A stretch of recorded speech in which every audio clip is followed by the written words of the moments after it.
مواطن سعودي والحمد لله والشكر على كل حال. أنا مواطن سعودي.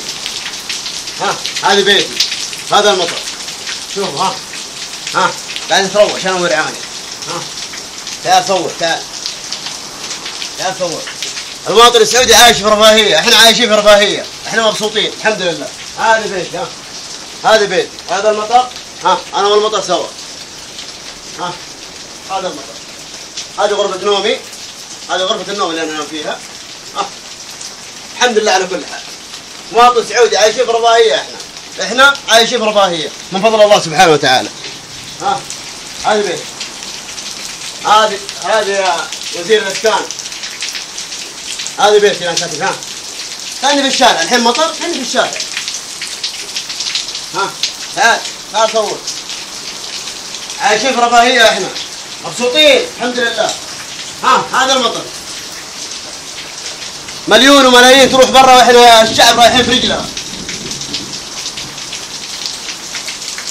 تعال هنا صور، تعال. هذه غرفة الجلوس اللي يقولوا عليها. شايف؟ مواطن سعودي مبسوط. أنا خالد علي الشمراني، ما أقول له حسبي الله ونعم الوكيل. هذا أولادي. مواطن سعودي عايشين في رفاهية، مبسوطين احنا. شوف وين جالسين. طالع. صور هنا. ذا المواطن السعودي ملايين تروح وملايين تجي، واحنا طال عمرك ذابحنا الجوع. ليش؟ على حساب من ذا الكلام؟ وين الناس؟ كل ما قدمنا عليهم قالوا انت ما تستحق، انت ما تستحق. انا ماني مواطن، انا مو من حقي اعيش في البلد ذي. انا مو من حقي يعطوني حقوقي. اقل ما فيها يعطوني بيت يا اخي انستر فيها. انا والورعان. صور هنا. خليهم يعرفون المواطن السعودي عايش في رفاهية. رفاهية مين يا عم حمزة؟ رفاهية مين؟ الا عايشين بذل ورايحين رجله. ما اقول حسبي الله ونعم الوكيل، بس حسبي الله ونعم الوكيل. صور خلي العالم تعرف احنا مواطنين بلا مواطنة. كاني بالشارع. حسبي الله ونعم الوكيل.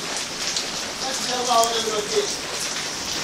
الله ونعم الوكيل في الناس، في البطانة الفاسدة، البطانة الحرامية، البطانة اللي ما تخاف الله في نفسها. وينك يا ابو متعب؟ وينك يا ابو متعب؟ تشوف انا يا ابن الحلال مواطنين سعوديين نشحت.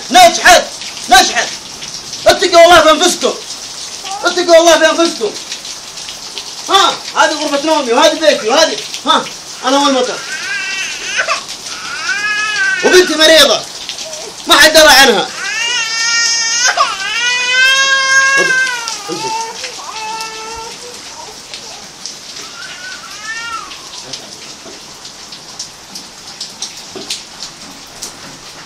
ارفع